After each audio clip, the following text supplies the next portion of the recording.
Sepeda yang terparkir di halaman masjid digasak maling saat ditinggal sholat maghrib di Jombang, Jawa Timur. Sementara di Cilegon, Banten, dua curanmor babak belur dihakimi warga usai aksinya terpergok warga.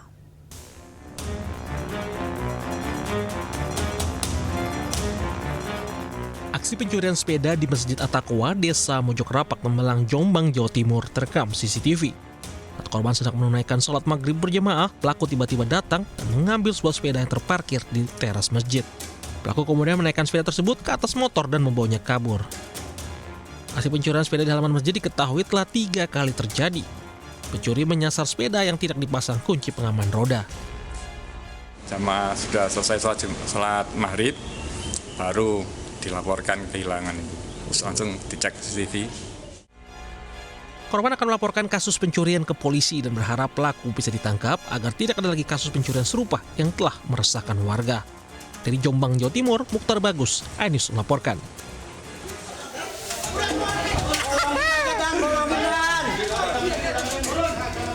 Tim Buser mengamankan seorang pelaku curanmor di kawasan Cilegon. Puluhan warga yang emosi nampak ingin menghakimi pelaku L yang tertangkap tangan melakukan pencurian. Usai dilakukan pengembangan, polisi turut mengamankan H, seorang residivis kasus serupa dari lokasi berbeda.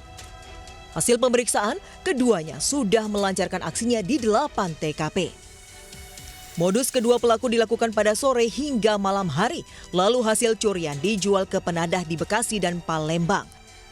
Polisi juga mengamankan 2 unit sepeda motor, 1 alat magnet untuk membuka penutup kunci kontak dan 1 STNK motor milik korban serta 2 kunci letter T. Saat ini polisi masih memburu pelaku lainnya yang masih buron dan telah menjadi daftar pencarian orang. Sementara 2 pelaku dijerat pasal pencurian dengan pemberatan dan diancam hukuman minimal 7 tahun penjara. Dari Cilegon, Banten, Iskandar Nasution, iNews melaporkan. Pengemudi ojol dibegal saat mengantar pesanan makanan untuk berbuka di Malang, Jawa Timur. Sementara di Mojokerto, aktivis LSM dan wartawan gadungan dibekuk polisi karena melakukan aksi penipuan.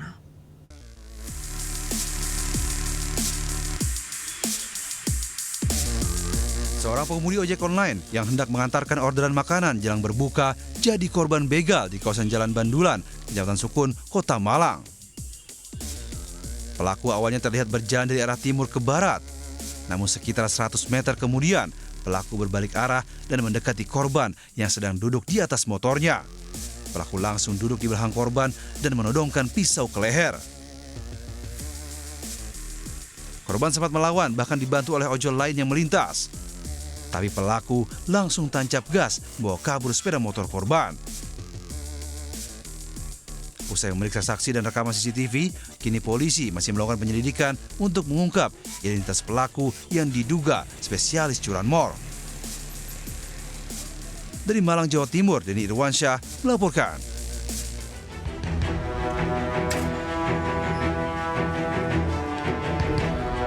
Lima pelaku penipuan dan pemerasan modus aktivis LSM dan wartawan gadungan ditangkap Satreskrim Polres Malang.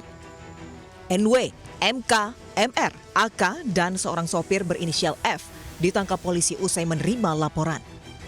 Dalam salah satu aksinya, para pelaku mengaku keracunan saat meminum kopi di warung kopi milik korban. Mereka kemudian meminta ganti rugi uang sebesar 500 juta rupiah. Setelah bernegosiasi sepakat di 7 juta rupiah. Kawanan pelaku mengaku sebagai aktivis Lembaga Swadaya Masyarakat LSM dan wartawan saat meminta ganti rugi hingga korban ketakutan. Para pelaku diketahui kerap melakukan aksi serupa di wilayah Blitar. Atas perbuatannya, pelaku dijerat pasal tentang pemerasan dan penipuan dengan ancaman hukuman maksimal 9 tahun penjara. Dari Malang, Jawa Timur, Saif Hajarani, iNews melaporkan.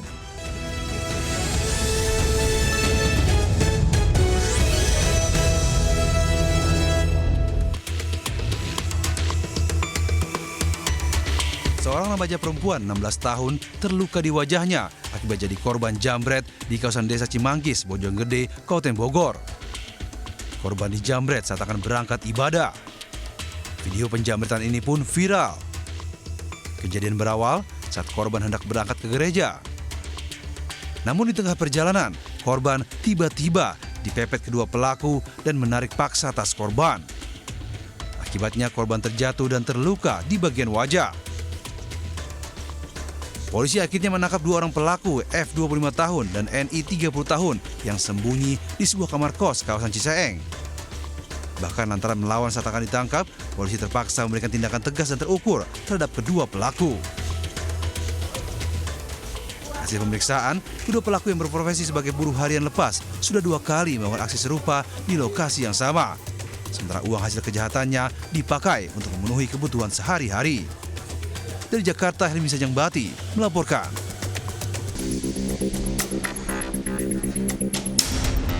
Polisi menggeledah rumah pemalsu STNK di wilayah Sukabumi, Jawa Barat. Dari hasil penggeledahan ditemukan sejumlah alat yang diduga digunakan pelaku untuk mencetak STNK palsu. Kasus ini terbongkar setelah ada laporan pemilik rental yang mobilnya tak kunjung kembali setelah disewa salah seorang pelaku. Setelah diselidiki, mobil tersebut ternyata sudah dijual dengan plat dan STNK palsu. Polisi kemudian menangkap 4 orang pelaku, di mana salah satunya mengaku sebagai jenderal muda Kekaisaran Sunda Nusantara yang mengeluarkan STNK tersebut. Kepada polisi, mereka mengaku sudah menjalankan aksinya selama 5 tahun. Mereka menjual STNK palsu seharga Rp2,5 juta. Sebagai jenderal muda dari negara Kekaisaran Kemaharajaan Sunda Kelapa, ulangi Sunda Nusantara atau Sunda Ajikeleng. Ya, jadi merasa berhak untuk mengeluarkan STNK.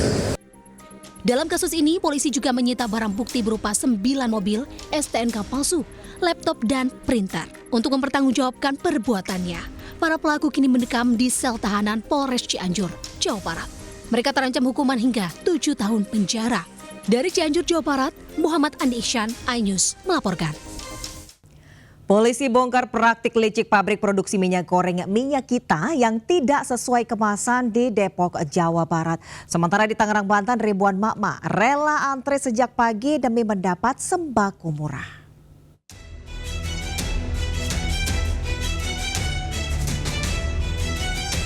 Bareskrim Polri menggeledah tempat produsen curah Minyak Kita di kawasan Cilodong, Depok, Jawa Barat. Petugas menemukan minyak kita dalam bentuk kemasan botol dan pouch serta mesin produksi. Saat diperiksa, isi minyak kita yang diproduksi berbeda ukurannya dengan tertera di label pada kemasan yang isinya 750 sampai 800 ml. Dalam kasus ini, petugas menetapkan 1 tersangka berinisial AWI berperan sebagai pemilik serta pengelola rumah produksi minyak kita. Diketahui selain tidak sesuai takaran, tersangka melakukan pengemasan ulang minyak goreng berlabel Minyak Kita secara ilegal. Tersangka menjalankan usaha ini sejak Februari lalu dengan memproduksi 400 sampai 800 karton per hari. Akibat perbuatannya, tersangka dijerat beberapa undang-undang, salah satunya Undang-Undang Perlindungan Konsumen dengan ancaman 5 tahun penjara. Bahan baku minyak goreng curah tersebut, usaha tersebut didapatkan bahan bakunya dari PT ISJ melalui trader bernama D di daerah Bekasi. Meski sudah mulai ditarik dari peredaran, minyak goreng curah kemasan Minyak Kita ini masih ditemukan di pasaran meresahkan masyarakat. Tidak hanya ketidaksesuaian takaran, warga juga mengeluhkan soal harga Minyak Kita dengan harga Rp17.000. Dari Jakarta, Tim Liputan iNews melaporkan.